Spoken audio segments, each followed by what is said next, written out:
Seekord jagan sinuga peatüki oma audioraamatust Ratsionaalne emotsionaalsus, milles keskendun 3 teemale. Esiteks, kuidas depressioon võib mõjutada ärisuhteid, kuidas depressiooni käes kannatavad äripartnerid võivad tundmatuseni muutuda ning avan lähemalt, miks see juhtub. Räägin ka sellest, millised on depressiooni tunnused ning kuidas abivajajat aidata. Ja 3, arutlen sellest, kuidas depressioon tekib. Räägin enda kogemustest depressiooniga ning milliste mindfulness praktikate, teraapiate ja meetoditega sellest välja tulla. Head kuulamist!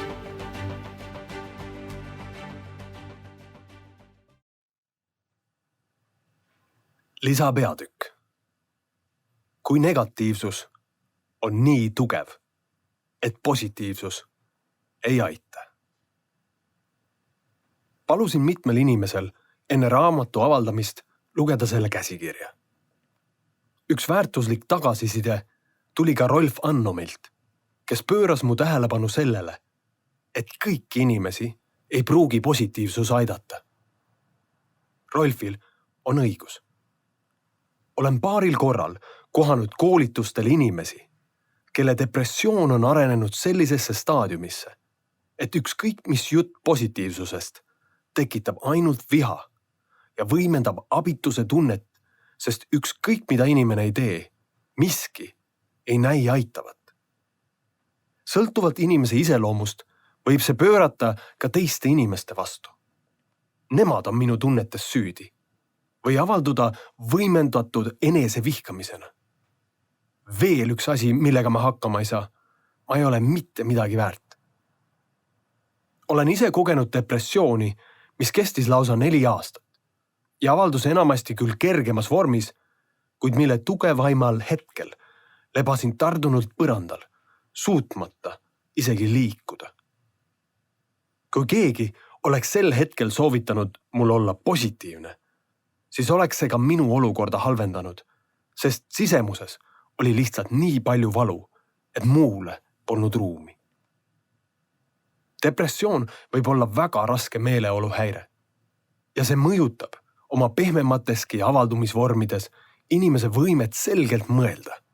See röövib elurõõmu ja jõu, sageli kaasneb kiire väsimine, pärsib aktiivsust, mõjutab unekvaliteeti, vähendab söögiisu ning jätab inimese keset mentaal-emotsionaalset valupõldu, mille suhtes ta tunneb, et ei suudagi midagi ette võtta. Emotsioonid, mida depressioon võimendatud kujul esile kutsub, on tuimus, abitus, süü, väärtusetus, lootusetus, raev ja hirm.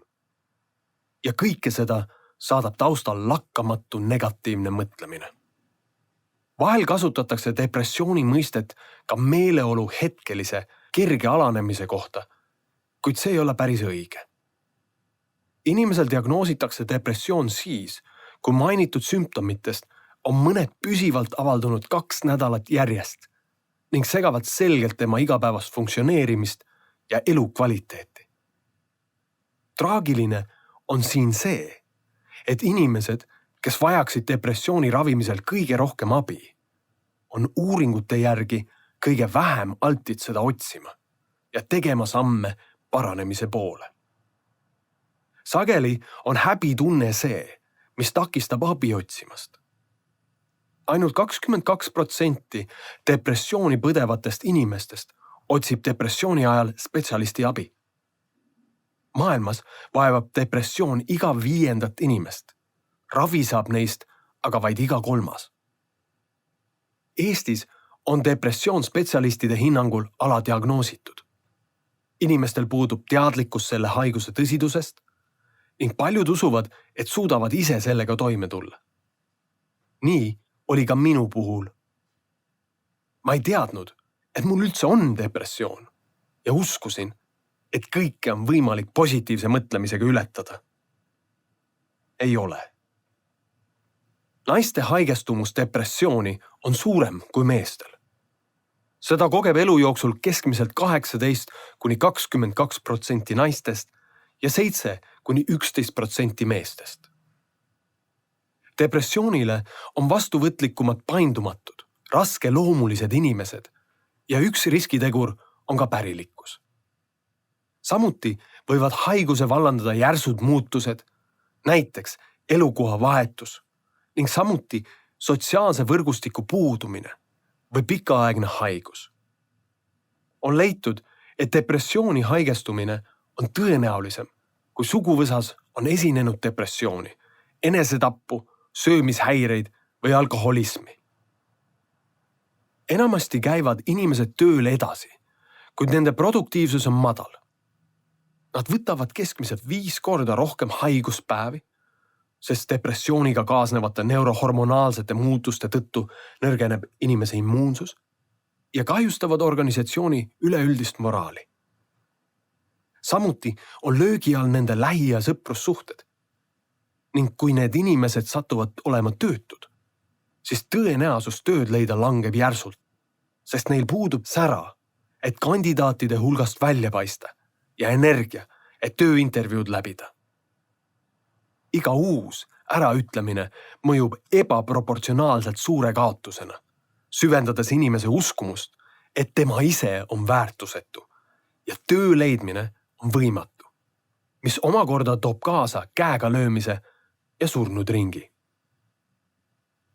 Aastal 1983 läbi viidud pilootuuringus 141 sügavat depressiooni kogeva inimese hulgas, kelle haigus oli kestnud rohkem kui 13 kuud, leiti, et keskmiselt 8 nädalat pärast paranemist kukkus enamik tagasi depressiooni.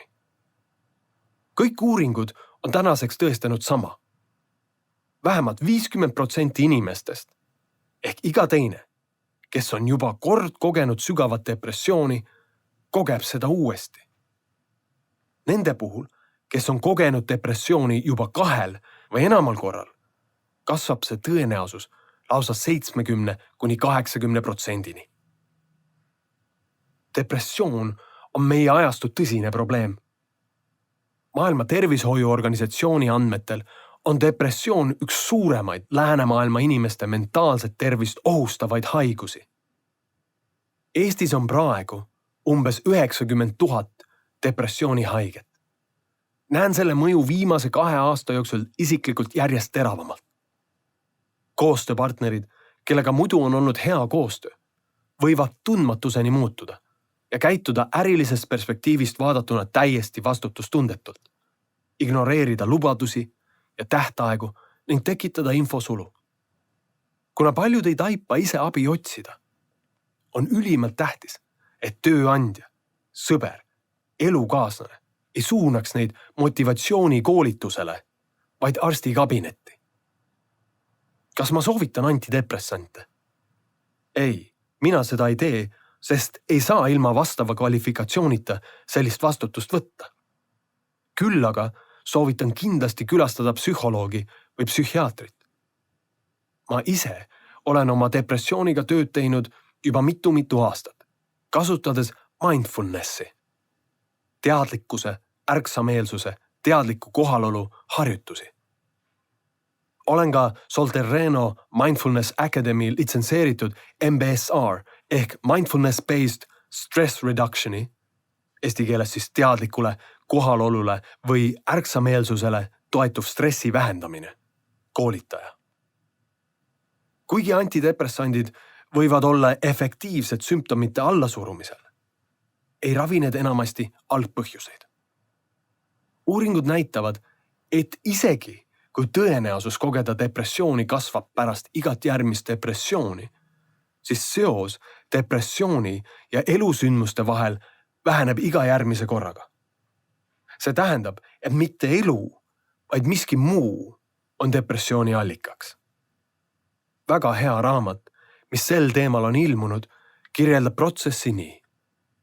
Iga uus depressiooni episood annab oma panuse, et kutsuda ajus esile neurobioloogilised muutused, mis vähendavad depressiooni ilmnemise valuläve kuni punktini, mil valulävi on niivõrd madal, et depressioon tekib justkui spontaanselt ise, sõltumata inimese eluolust.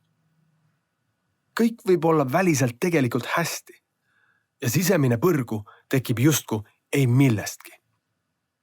Nimelt juhtub see, et kui depressioon on läbi, on aju õppinud reageerima väikestele muutustele meeleolus suurte muutustega negatiivses mõtlemises, mis eskaleerubki üha kiiremini depressiooniks. Enamik inimesi, sealhulgas mina, püüab ennast siis mõtetega depressioonist välja mõelda. Kuid depressioonis inimese mõtlemine käib ringi ratast, küsides iseendalt küsimusi, millele pole võimalik vastata. Mis mul jälle viga on? Millal see ükskord lõpeb? Üritades leida sellistele küsimustele vastust, mida pole olemas, loovad nad risti vastupidise tagajärje soovitule ning võimendavad ja pikendavad depressiooni. Mindfulness-based cognitive therapy ehk siis MBCT või eesti keeles kognitiivkäitumuslik teadlikul kohaloluv baseeruv teraapia seob, nagu nimetuski ütleb, omavahel mindfulnessi meditatsiooni ja kognitiivteraapia. Mindfulness õpetab, kuidas uudishimuliku ja hinnanguvaba vaatluse kaudu õppida märkama, vaatlema ja vabastama mõtteid, mis kutsuksid omasoodu edasi arenedes esile depressiooni. Kognitiivkäitumuslik teraapia õpetab aja jooksul negatiivseid mõtteid ja uskumusi asendama positiivsematega. Kuna 50–80% inimeste puhul on tõenäosus, et depressioon kordub pärast esimest haigusjuhtu, siis jälgis uurimusrühm ravi efektiivsuse hindamiseks 424 inimest, kes võtsid antidepressante. Inimesed jagati 2 gruppi. Üks grupp võttis antidepressante edasi, teine aga tegi pausi, läbides selle asemel 8-nädalase MBCT Mindfulness-based Cognitive Therapy kursuse ning kohtudes aasta vältel 4 korral individuaalselt terapeudiga. Tulemused avaldasid muljet. Uue depressiooni vältimise mõttes oli MBCT sama efektiivne kui antidepressandid. Nimelt koges teadlikkusel põhineva kognitiivkäitumusliku teraapia grupist tagasilangust 44% ja antidepressantide grupist 47%. See on oluline uudis neile, kes soovivad leida viisi, kuidas aja jooksul antidepressantidest loobuda ja kes ei talu nende kõrvalmõjusid. Investeering on mõlema lähenemise juures rahaliselt umbes sama. See kõik ei tähenda siin aga seda, et ma ei soovitaks üldse antidepressante, vaid ainult mindfulnessi meditatsiooni. Isegi, kui ravimid ei kõrvalda haiguse algpõhjuseid, tuleb iseendalt väga ausalt küsida, et kas ma saan endale praegu tegelikult depressiooni lubada. Uuringud näitavad, et teadliku kohaloleku harjutamine, meditatsioon või ka teraapia teeb depressiooni all kannatava inimese tunded veelgi intensiivsemaks ja võib kaasa tuua töö- ja teovõimetuse. Nii võivad välja tulla lapsepõlvetraumad või kasvatuslikud puudujäägid, mille ravi nõuab juba komplekssemat lähenemist. Kui inimesel on juhtida meeskond, ettevõte, maksta laenud ja temast sõltuvad materiaalselt, moraalselt ja emotsionaalselt teised inimesed, siis ei ole see minu arvates eetiline, kui keelduda antidepressantidest. Parem ajutiselt maha surutud sümptomid ja seeläbi juurde ostetud aeg ning elujõud, et tutvuda mindfulnessi ja või mõne muu meditatsiooniga ja koguda vaimset ressurssi teraapiaks, kui totaalne kollaps, töövõimetus, isiklike suhete ja eneseväärikuse laastumine.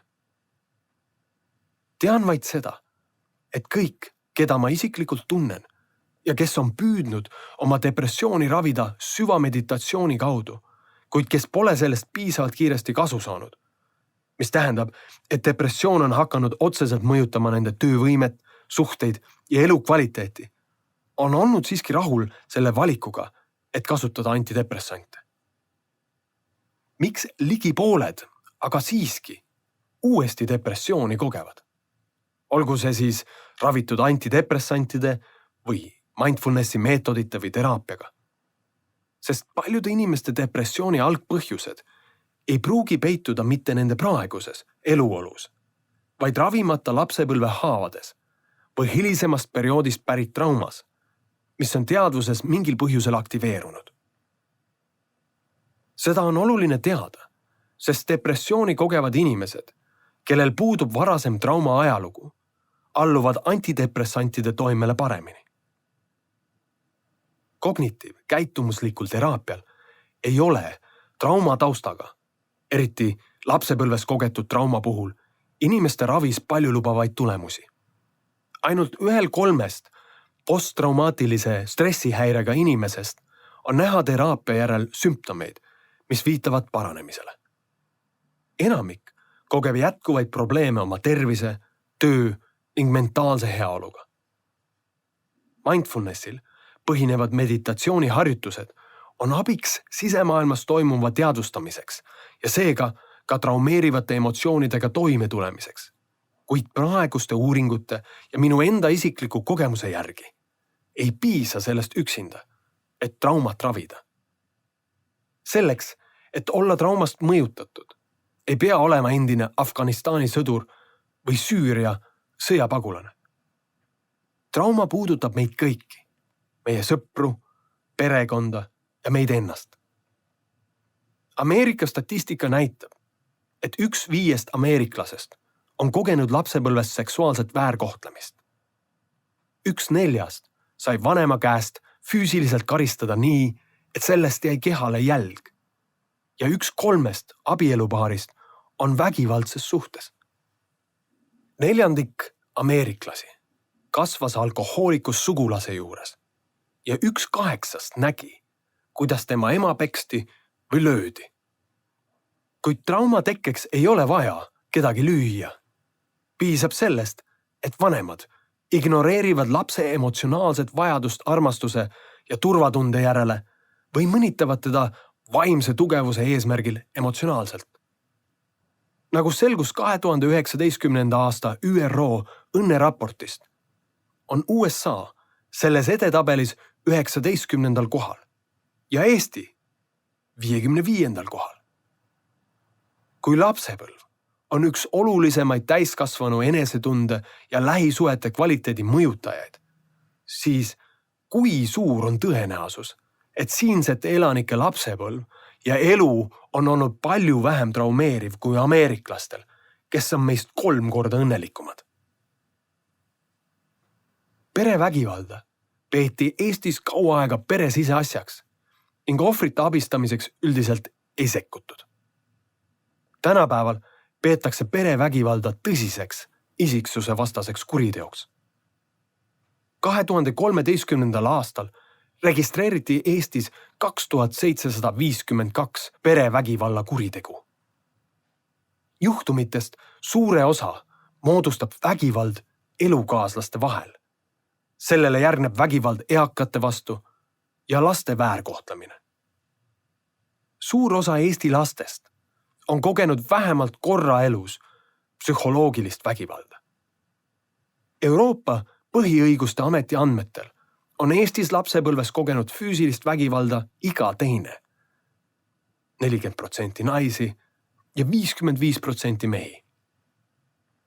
1/3 on kogenud kergemat laadi füüsilist väärkohtlemist, nagu näiteks togimine, nügimine, tutistamine. Seksuaalvägivalda on kogenud iga 10. Eesti naine ja 3% meestest. Alkohol on seotud ligi 65–80% vägivallajuhtumitega. World Health Organizationi, Maailma Tervishoiuorganisatsiooni hinnangul on 6 liitrit elaniku kohta piir, millest alates tekib suur kahju rahva tervisele. Iga vähemalt 15-aastase elaniku kohta joodi aga Eestis 2016. aastal 9,9 liitrit alkoholi.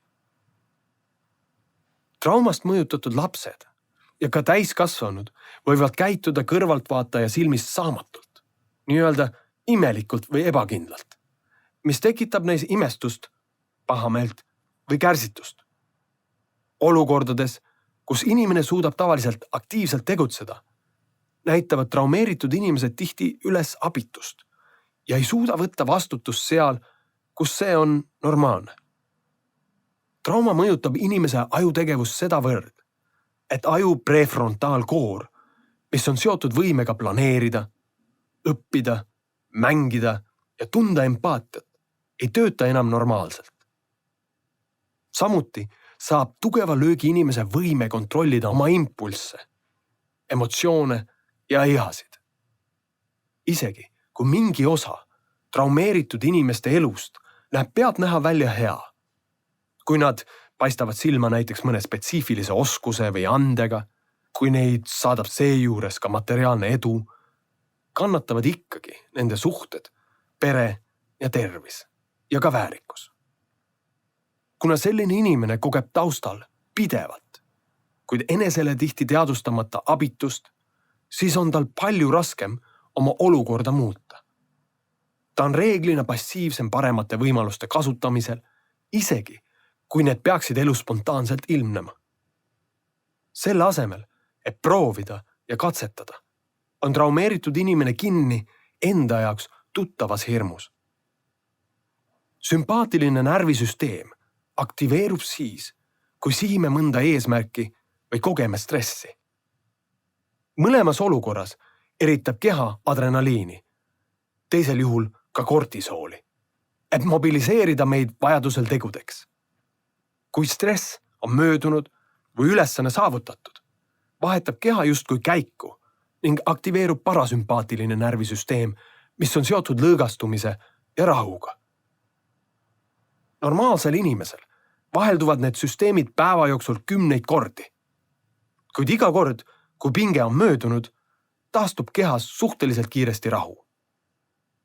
Kuna trauma kogemus muudab fundamentaalselt viisi, kuidas aju töötab, jääb sellise inimese vereringesse suur hulk stressihormoone veel pikaks ajaks pärast seda, kui tegelik stressi põhjustav situatsioon, lähenev tähtaeg, ebameeldiv kiri, liiklusummik, pahur klient, nõudlik ülemus või muu selline on juba möödunud. Kogemuslikult väljendub see terve rea füüsiliste probleemidena. Häiritud uni, peavalud, seletamatu valu kehas, ülitundlikkus puudutustele ja helidele, keskendumisraskused, pinge kõris, pigistus kõhus. Rinnus ja kõhus võib olla läbistav ebameeldivustunne, mida inimene ise nimetab ärevuseks või depressiooniks. Hirm kaotada kontroll. Pidev hüpervalvelolek ohu või tõrjumise suhtes. Võimetus avada täielikult oma süda teistele inimestele. Inimene tunneb sõna otseses mõttes, nagu tal puudub kontroll ja ta ei juhi oma elu. Isegi kui ta suudab mingi ime läbi, teha karjääri ja kasvatada lapsi, kulub tal oma sisemaailma ohjes hoidmiseks tunduvalt rohkem energiat kui teistel. Kõrvaltvaataja, näiteks klient, võib selle inimese puhul näha haevust, kaitseseisundit, närvilisust, äkkviha, liikluses signaalitamist, järske liigutusi, empaatia puudumist alluvate suhtes, paanikat, abitust ja klaasistunud pilku, mille taga ei toimu midagi loovat ega produktiivset. Ilmselgelt tundub see inimene ebastabiilse ja ebameeldivana. Kui ta on ülemus, siis inimesed lähevad tema alluvuse alt ära. Kui ta on alluv, siis sunnitakse ta lahkuma. Kui ta on elukaaslane, siis on ta varsti kaaslaseta, üksi oma hirmus, vihas ja abituses. Miks? Sest kui keegi on depressioonis, mis väljendub tema nii-öelda raskes energias, siis panevad ümbritsevate inimeste ajus olevad peegelneuronid neid teda alateadlikult matkima ja kogema seega ka ise hääbuvat energiat, mida rahvasuu nimetab energiavampiirluseks. Sotsiaalsete suhete löögi alla sattumine ainult võimendab sellise inimese abitust, hirmu ja paanikat hakkama saamise ees, mis väljendub veelgi vähemas püüdes aktiivselt tegutseda elu parandamise nimel. Silmside ignoreerimises olukordades, kus kontakt võiks tuua vestluse ja töö pakkumise. Nii tekibki aja jooksul ühiskonda grupp inimesi, kes ei taha pealtnäha kellegagi suhelda ja kellega ei taha ka teised suhelda.